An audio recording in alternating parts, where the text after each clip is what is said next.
Contablemente, usted sabe, se habían maquillado los estados financieros de Odebrecht, estaban absolutamente maquillados. Y él reconoció que Odebrecht estaba al rojo. Claro, presentaron al Estado peruano en azul, pero estaban al rojo. Y él lo tuvo que reconocer así claramente. Financieramente, como usted lo ha indicado, estaban en problemas. Nadie le quería prestar dinero. Y en todo caso, cuando le hicimos la pregunta, entonces usted, económicamente, ¿cómo ve la salida? Él dijo, la única salida era que nosotros le continuáramos dando más proyectos. Y eso está claro, está registrado también en la Comisión de Lavajato.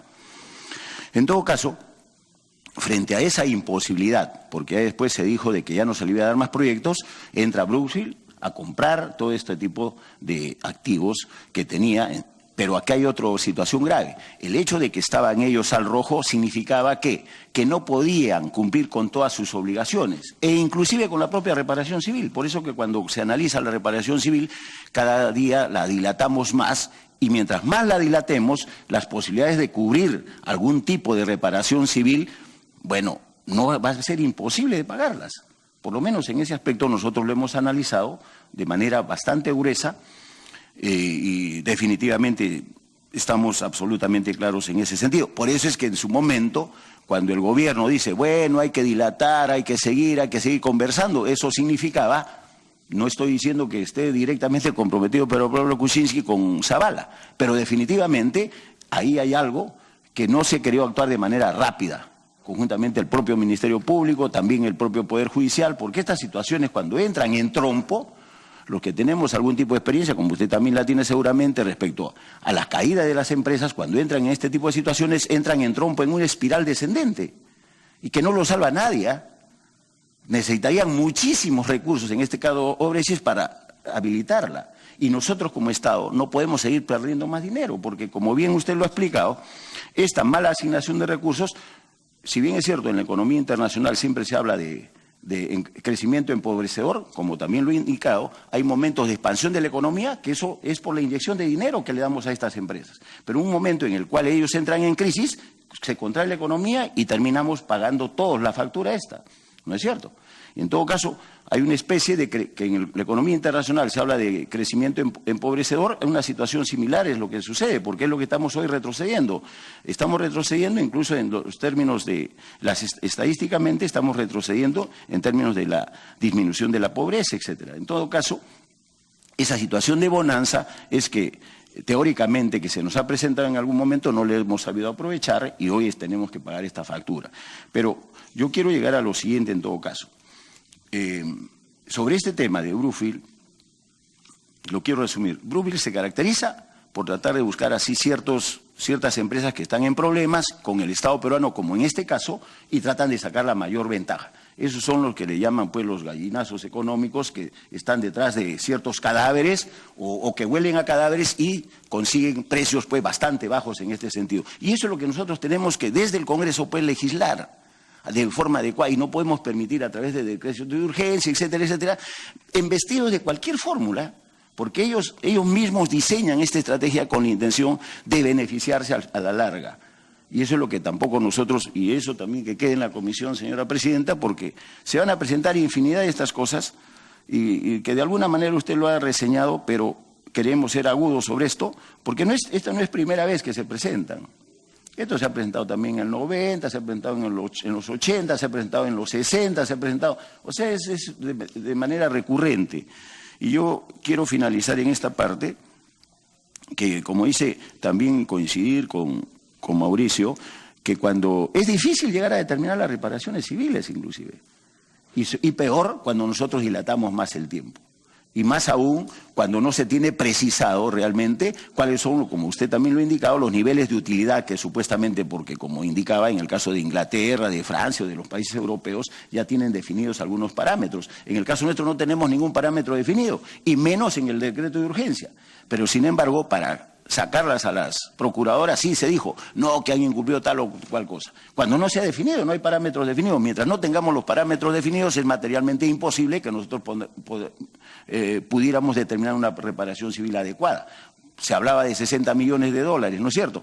Es absolutamente irrisoria frente a la magnitud del problema que tenemos. De ninguna manera van a resarcir, inclusive nos atrevemos a decir que así como estamos nosotros, como en algún momento también hemos coincidido a través de los medios de prensa, hoy la Comisión Lavajato, de una u otra forma se le ha tratado de bajar el perfil. De una u otra forma. ¿Sería el gobierno central, el gobierno nacional en este caso? ¿O seremos nosotros mismos que le estamos bajando el perfil? Pero definitivamente se le ha tratado de bajar el perfil con la única intención de desacreditar de una o mil formas, pero la intención, aquí hay una intención velada de que esto quede también así simplemente como una comisión marginal, y eso es lo grave. Porque lo que quiere saber el Perú es saber la verdad de lo que ha acontecido, porque ya no podemos seguir viviendo sobre estas situaciones. Y me atrevo a decirlo así de manera clara, porque yo he visto y hemos sido testigos de cómo nosotros iniciamos esto con mucho ímpetu, con mucho trabajo tesonero, y que incluso trajo aquí al propio fiscal de la Nación, y lo trajo también al propio Mauricio Cruz, con las propias revelaciones de Odebrecht. Y en ese momento ya nosotros teníamos la idea clara hacia dónde se había ido el dinero y cómo tenía de que procederse hacia adelante. Sin embargo, mire, la declaración de Mauricio Cruz son la primera, si no mal no recuerdo, la primera semana. Y él de la primera semana de febrero estamos hablando, ¿no?, de este año. Y ojalá que ustedes también tengan acceso a esta comunicación y se dan cuenta claramente en qué posición estaba Odebrecht en ese momento. Sin embargo, no se procedió de la manera adecuada en términos pues también del propio Ministerio Público, del propio Poder Judicial y de los propios procuradores, y así sucesivamente una cadena de errores que, bueno, algunos pensarán que han sido errores, otros pensarán también, y con justo derecho la población del Perú puede estar pensando de que hay otras cosas de por medio, ¿no? Y yo la verdad que varias cosas de lo que usted ha tomado nota, de lo que usted ha venido conversando y que le hemos coincidido a través del periodo de que estamos en la comisión. Hoy estamos ya prácticamente 7 meses en la comisión y todavía como con justa razón nos endilgan muchas cosas, y solamente quiero yo decirle lo siguiente en todo caso, sobre el crecimiento que supuestamente tenemos o que hemos tenido, que tampoco no es tan válido, porque eso será materia de otra conversación en todo caso, ¿no? A ver, bueno, muchas gracias por su comentario. Mire, yo me reafirmo que este decreto no funciona para que haya resarcimiento al Estado peruano, ¿no? Y coincido también con lo que ha dicho el congresista Mulder, es una ruta tan complicada que es probablemente inaplicable, ¿no? Ahora, un par de comentarios sobre lo que usted dice. El valor de los proyectos se va reduciendo conforme pasa el tiempo. Y cuando se obtienen ventas o se perfeccionan ventas con precios bajos, que además no están regulados por la Comisión, también va a ser muy poco lo que el Estado podría eventualmente recibir. Por otro lado, desde que Marcelo Odebrecht fue condenado a 19 años de prisión, la estrategia de Odebrecht había sido tratar de vender sus proyectos. En el caso de Rutas de Lima lo consiguió, y le vendió, como mencioné hace un momento, el 57% a Brookfield, ¿no? También le reitero, ¿no?, que en esta concesión Rutas de Lima, Brookfield y Odebrecht son socios en el momento presente. Ese es un hecho, ¿no? También Brookfield adquirió 2 proyectos de Odebrecht en el Brasil, y esta estrategia también probablemente fue seguida por otras empresas sobre las cuales no se ha conversado hoy, pero que también quizás hayan cometido algunos actos de corrupción. Lo hicieron en su país, como OAS, ¿no? OAS vendió a Vinci la concesión que tenía con el municipio de Lima, y en ese caso mi estimación es que para obtener una reparación civil por parte de OAS tendríamos que ir a tratar de buscar algún congelamiento o embargo de sus activos en el Brasil o en otros países, lo cual hace altamente improbable que alguna vez el Estado peruano obtenga siquiera un centavo por esas operaciones ilícitas, si es que las hubiera cuando las investigaciones lo determinen. Yo considero que el camino más sencillo hubiera sido el de los embargos, las medidas cautelares, las inscripciones preventivas en registros públicos y el nombramiento de interventores judiciales, mientras las investigaciones y los procesos determinan las culpas y las implicancias, ¿no? Y asimismo, yo pienso, el concepto es, si se han obtenido concesiones y derechos de manera ilícita, no sé realmente cómo el bienestar social se beneficia al permitir la venta de estos derechos y estas concesiones. Me parece además que lo que sucedería en ese caso si se permitiera, frente a lo cual yo no entiendo bien cuál es la lógica de permitirlo, yo no sé cuál sería la voluntad de colaboración con la justicia de una empresa como Odebrecht, una vez que ya se despide del país en términos económicos, ¿no? Y me parece pues que el asunto judicial también tiene que estar coordinado con el resarcimiento económico, ¿no? Porque hay que conocer, me parece, el fondo del asunto. O sea, si es que solamente Odebrecht fue la única empresa corrupta en el país en los últimos 15 años, es posible, pero altamente improbable. Si es que, ¿no? Como decía el expresidente Toledo, fue el único corrupto en la Interoceánica Sur, el único, y nadie más supo de esos 20 millones, supuestos 20 millones. Nadie se enteró, ni lo sospechó, ni había ni siquiera un rastro de duda sobre ese proceso. Bueno, eso también es posible, pero altamente improbable. Y me parece que si se permitiera que Odebrecht, con el mecanismo que sea, y con unos precios además que no están... Es complicado fijarlos, incluso no es una buena idea fijarlos, en que además no se precisa bien o se limita la identidad de los posibles compradores, ¿no? Yo quizás pienso que o el decreto debería modificarse de manera radical, ¿no? Realmente un cambio radical. El espíritu es bueno, pero no quizás la redacción, ¿no? O buscar otro camino, ¿no? Un camino señor, alternativo. Señor Mendoza, la congresista Beteta le solicita una interrupción. Sí, no, perfecto, ya terminé. Congresista Beteta. Bien, sí, agradecer la presencia del invitado, que realmente coincidimos en algunos puntos en la cual ha marcado respecto a los cambios de los montos que por la cual se licitaban, y curiosamente luego aparecían con montos muy elevados. Obviamente que toda obra que haya sido dado digamos, en concesión o en licitación que esté vinculado con acto de corrupción, que va a ser afectado, entendemos que va a ser la obra, no va a ser el empresario, obviamente, eso lo tengo clarísimo. Puntualmente en lo que había señalado y las observaciones que se había hecho a este decreto de urgencia, el 003, que como consecuencia de este decreto señala, pues la ministra le quitan la confianza a la procuradora. Sin embargo, no sé si usted ha tenido acceso, entendiendo que no era un decreto que realmente buscaba de alguna manera sancionar a las empresas corruptas, porque no solamente Odebrecht, sino también aquellas que habrían consorciadas en este decreto no se encuentran enmarcadas. Por ello es que presenté un proyecto de ley, el 1410, no sé si ha tenido a bien de poder quizás leer, si es que algunas observaciones o algunas modificatorias nos podría usted decir respecto a este proyecto de ley que amplía, obviamente, y este decreto de urgencia que consideramos que de alguna manera, como algunos colegas habían dicho, tendría nombre propio, ¿no?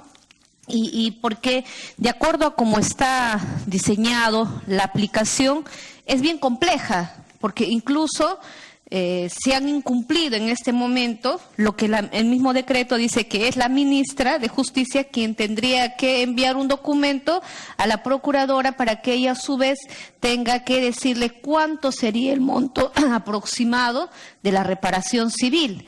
Pero todos sabemos, los que somos abogados, finalmente quien va a poder determinar y fija la reparación civil es el Poder Judicial. También coincido cuando se señala respecto a estos temas cómo se va a cuantificar de acuerdo al monto general de la obra, son de los porcentajes aproximadamente de las ganancias, o en base a qué. Por ello es de que en este proyecto de ley de mi autoría lo que planteamos que sea también el Ministerio de Economía y Finanzas y Proinversión, que son quienes finalmente manejan el monto estimado de lo que podría haberse afectado al Estado peruano en una posible reparación civil. Y también señalamos que este fideicomiso no solamente vaya y enmarque solo a Odebrecht, sino también pueda tener un alcance a las demás empresas, sean nacionales o extranjeras, que habrían tenido o habrían actuado de la manera consorciada con las empresas Odebrecht, porque Odebrecht ya está determinado, ellos han reconocido que en toda su participación ellos han pagado coimas a funcionarios y algunos políticos. Entonces es bien raro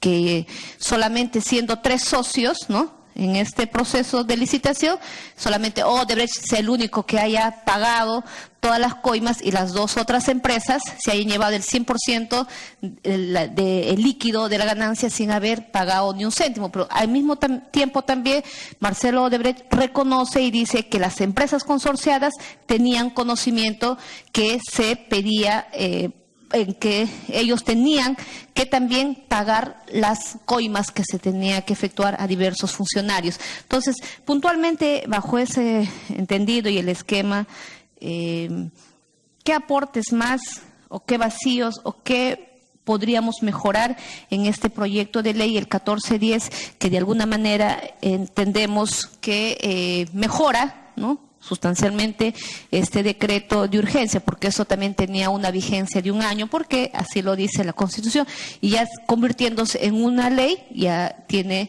mayor durabilidad, dado a que un proceso penal no va a tener 1 año, 2 años, podrá durar muchos años. Entonces esto, al perder vigencia, ¿cómo quedaría en el camino, ¿no? Entonces eso no sé si nos podría decir luego para quizás continuar con algunas otras consultas. Señor Mendoza. Muchísimas gracias, congresista Beteta. Mire, para ser honesto, no he podido ver su proyecto. Entonces, si me permite, voy a referirme a lo que a mí me parece sería quizás apropiado incorporar en un cambio en el 003.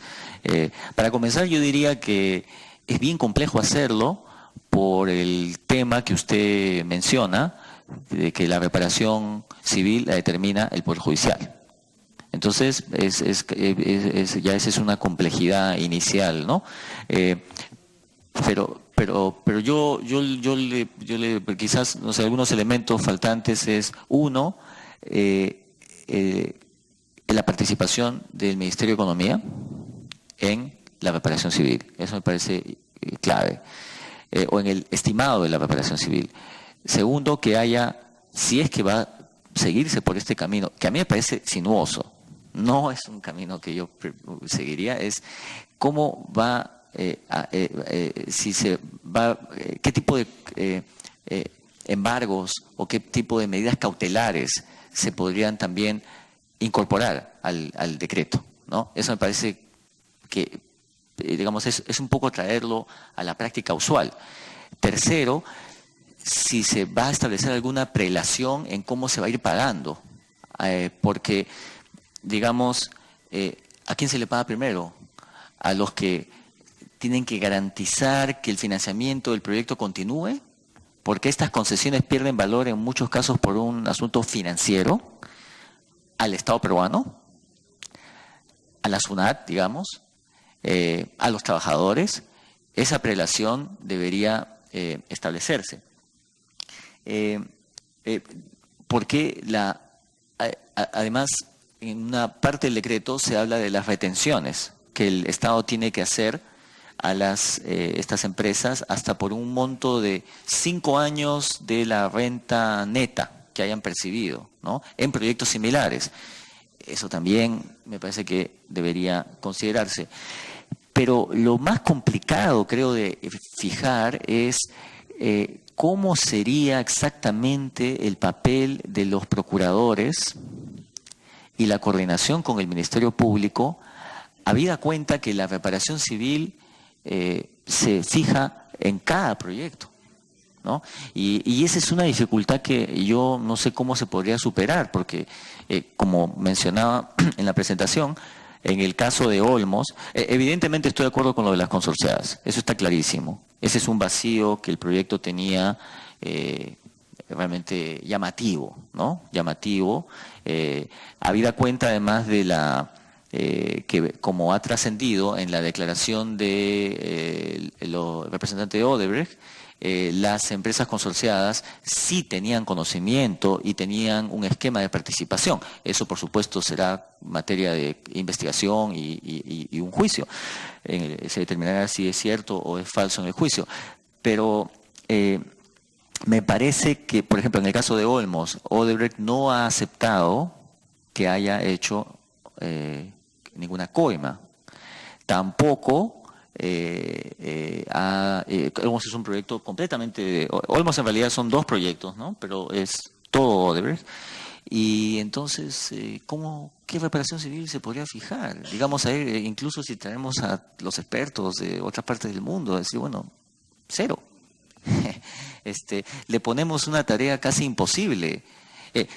Y esto, incluso si se salvaran todos los procedimientos, digamos, las comunicaciones, que no sé si se dieron en el caso de Olmos, por ejemplo, estas comunicaciones entre el Ministerio de Justicia y la Procuraduría, ¿no? Entonces yo diría que esas serían algunas sugerencias. Y yo me permitiría hacer una más radical, con la libertad que me permite ser profesor. Olvidar el 003. Esa sería mi recomendación más sencilla y empezar de cero. Empezar por un camino distinto, porque me parece que yo creo que la intención que tiene usted con ese proyecto es loable, pero es complicado, porque ya este es un decreto bastante complejo, ¿no? Y con difícil aplicabilidad. Entonces, pues, siempre está la alternativa de dejarlo de lado y proceder por otro camino, ¿no? Obviamente yo no soy abogado, ¿sí? yo digo eso en términos simplemente como una opinión. Sí. Sí, quería comentar un poco la intervención del señor Mendoza. A ver, si nos ordenamos, había terminado el uso de la palabra del congresista Castro, estaba en el uso de la palabra la congresista Beteta, luego sigue el congresista... Estaba en el uso de la palabra, después en la lista está el congresista Costa y luego está usted, congresista García Belaunde. ¿Sí? Tiene, congresista Beteta, le pide una participación. Sí, entendiendo que señala que, por ejemplo, sería de la opinión derogarlo, en otros términos, el decreto de urgencia 003. Pero debemos de tomar en cuenta que a través de este decreto de urgencia, según información que hizo la ministra en la Comisión de Constitución, ya habría habido varios mecanismos que había retención, o sea, en este fideicomiso. Entonces, ¿cómo se podría solucionar estos temas? Entonces, creo, dentro de mi opinión, yo le voy a alcanzar el proyecto y también el dictamen que ya se tiene en la Comisión de Constitución, que resguarda el interés de todos los peruanos a través de esta modificatoria que se ha planteado, buscando el mecanismo de garantizar en lo sucesivo una supuesta, o digamos, cuando ya se culmina en un proceso penal, garantizar que realmente se pueda pagar la reparación civil a través del fideicomiso. Obviamente no sabemos cuántos, como dicen Olmos, habrá habido o no habrá habido coima. Ya cuando culmine el proceso penal sabremos en qué obras, ¿no?, ha habido coimas, y desde ahí vamos a cuantificar los posibles reparación civil a favor del Estado. Pero a través de este fideicomiso lo que se busca entendemos, es garantizar que estas empresas no se vayan sin pagar ni un céntimo al Estado peruano por el daño que pudieran habernos ocasionado. Gracias. Perfecto. Gracias. Y es sobre el punto, congresista García Belaunde. Presidenta, gracias por darme el uso de la palabra. Presidenta, nosotros tenemos en la bancada, y yo soy vocero, al lado de hacer una cita con el presidente del Congreso, así que me voy a retirar, lamentando haber llegado tarde inclusive, y haber escuchado la parte final del profesor Mendoza, aunque ya conozco perfectamente su pensamiento y coincido totalmente con él.